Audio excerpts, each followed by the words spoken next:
یه داستانی پیش اومده که همین امروز سازمان امور مالیاتی، یه بحث اقتصادی بود که امروز اومد تکذیبش کرد. اون هم بحث لغو معافیت‌های مالیاتی کارمندان، به خصوص معافیت‌های مالیاتی مزایای حقوقی کارمندان و کارگران بوده در بخش دولتی و در بخش خصوصی. سازمان امور مالیاتی امروز اومد این موضوع رو تکذیب کرد و توی اطلاعیه‌اش اعلام کرد که معافیت‌های مالیاتی همچنان برقراره.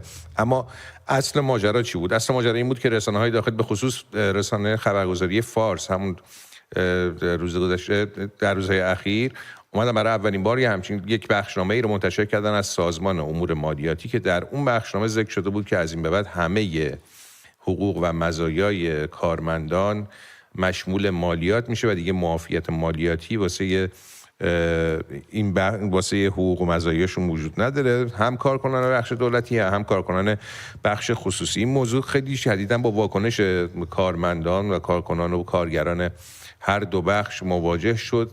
خیلی زود اومدن و تکذیبیه ای رو برای این موضوع اعلام کردن همین امروز و گفتن که این برداشت اشتباه بوده و قرار معافیت‌های مالیاتی همچنان برقرار بمونه. البته بررسی بودجه سال 1403 و 1404 نشون میده که تمامی آیتم هایی که در نظر داشتن، مثل حقوق کارمندان و کارگران، از جمله حقوق، مزایا، اضافه کار، پاداش، حق و زحمه، حق مشاوره و غیره، همگی مشمول مالیات میشن. طبق مصوبه قانون بودجه سال 1404 سقف معافیت مالیاتی سالانه برای کارکنان و کارمندان 288 میلیون تومان در سال تعیین شده که معادل 24 میلیون تومان در ماه. این رقم هم که همین امسال که گذشت 144 میلیون بود، تقریبا دو برابرش کردن. مثل حقوق که 12 میلیون تومان بود، الان گفتن که نزدیک 24 میلیون تومان حقوق قرار حداقلش رو ببندن و گفتن مزایای غیر نقدی و عیدی هم به ترتیب 48 میلیون و 24 میلیون تومانه.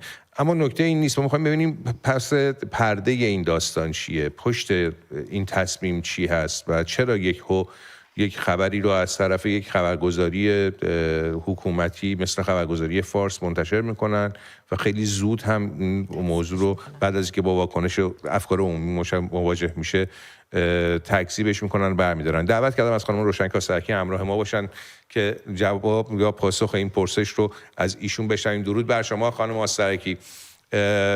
چرا واقعا این اتفاق میفته و آیا دولت جمهوری اسلامی دنبال اینه که این بار حالا سوایی از همه دست تو جیب کردن هایی که تا الان تو جیب مردم کرده بوده، این بار هم دستشو بیاره در جیب کارمندانش بکنه، کارمندان دولتی و خصوصی؟ درود بر شما و درود به همه بینندگان گرامی. بله، علت این تکذیب ها یا تایید هایی که اتفاق میفته و بعد سریع تکذیب میشه در ماه‌های گذشته این هست که جمهوری اسلامی به شدت هراس داره از شکل‌گیری دور دیگری از اعتراضات سراسری در ایران و این رو به خوبی میدونن که مشکلات معیشتی مردم میتونه یکی از محرک‌های اولین جرقه‌های اعتراضی باشه که بعد به اشکال مختلف گسترده بشه و سراسر کشور شکل بگیره. در صحبت‌های روز گذشته علی خامنه‌ای با کارگزاران نظام هم دقیقاً به این موضوع اشاره شده بود. او به مشکلات معیشتی، به افزایش قیمت ارز اشاره کرده بود و به عنوان یک نقطه ضعف که میتونه حکومت ازش ضربه بخوره از اینها یاد کرده بود و علت این تکذیب هم همین هست. یعنی میخوان به محض اینکه یک خبری میاد و با واکنش گسترده روبرو میشه سریع تکذیب میکنن، توضیح میدن، اصلاح میکنن یا عذرخواهی میکنن که این جرقه رو بخوابونن. اما در مورد بحث مالیات ستانی در جمهوری اسلامی چند نکته برجسته وجود داره. یکی این هست که اولا این تاکید رو به عنوان یک کارشناس اقتصادی بکنم که پرداخت مالیات اصلا چیز بدی نیست. یعنی مالیات پرداخت کردن در کشورهای توسعه یافته، در اقتصادهای پویا، یک بازوی تقویت در رشد اقتصادی هست. منتها در جمهوری اسلامی مسئله و صورت مسئله یک مقدار متفاوت هست. در جمهوری اسلامی مالیات ستانی به عنوان یک ابزاری برای جبران کسری بودجه دولت داره استفاده میشه و دقیقاً از وقتی که تحریم‌های اقتصادی از بیش از 10 سال پیش تشدید شده، بحث مالیات ستانی هم برای دولت‌های مختلف جمهوری اسلامی بحث جذابی شده که بتونن از این طریق اون بخشی از ارزآوری خامفروشی نفتی که از دست دادن رو جبران بکنن.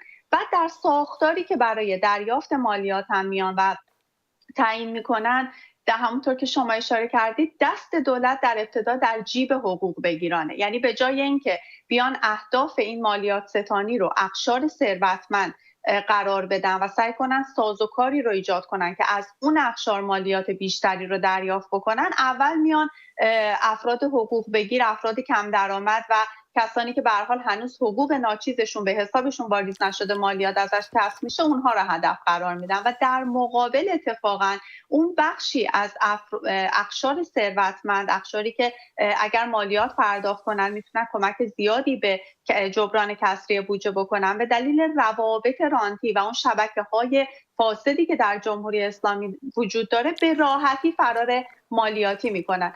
از سوی دیگه بحث مالیات ستانی در جمهوری اسلامی به این دلیل با نارضایتی مردم همواره روبرو هست که در کشورهای توسعه یافته و در ساختارهای سالم اقتصادی وقتی مالیاتی رو شهروند پرداخت میکنه از شهروندان داراتر گرفته میشه و برای شهروندان ندارتر هزینه میشه که همونطور که توضیح دادم این سیک کاملا برعکسه. دوم اینکه منابع مالیاتی بخشش هم برای توسعه و ایجاد رفاه عمومی و توسعه شهرها، توسعه زیرساخت‌ها استفاده میشه. در جمهوری اسلامی درآمدهای مالیاتی هم مثل بقیه درآمدها از جمله 46 سال درآمد خامفروشی نفت و گاز میاد و در ساختار فاسد اقتصادی که ایجاد شده برای اصطلاحاً خودی‌ها، برای تبلیغات ایدئولوژیک، برای تنیزایی در منطقه، برای این اهداف استفاده میشه و بخشش هم که به جیب خودی‌ها میره و به این دلیل هست که بسیاری از شهروندان ایرانی ناراضی هستن از اینکه به جمهوری اسلامی مالیات پرداخت کنند. خیلی سپاسگزارم از حضور شما در برنامه خانم روشن کاسرکی، روزنامه‌نگار و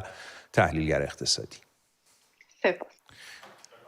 بله، واقعا می‌بینیم که هر روز داره دست